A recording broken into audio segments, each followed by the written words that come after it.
السلام علیکم و رحمت الله و برکاته. دوستای عزیز، آیا میدانین که کوتاه‌ترین دعا و پرمفهوم‌ترین دعا کدام دعا است؟ یکی از روزها ابن عباس رضی الله عنه کاکای رسول صلی الله علیه و سلم و مفسر قرآن عظیمشان پیش رسول صلی الله علیه و سلم تشریف می آورند و میگن ای رسول صلی الله علیه و سلم برای من یک دعا بیاموز. میدانین رسول صلی الله علیه و سلم برایش چی میگه؟ میگه ای کاکا بگو اللهم انی اسألک العافیه، ای الله من از تو عافیت میخواهم. عافیت چی معنا میدهد؟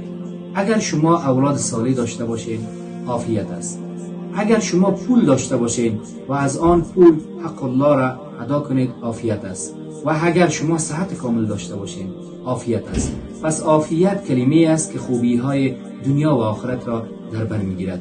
پس از الله متعال برای خود و برای شما و به کافه امت مسلمه عافیت میخوایم.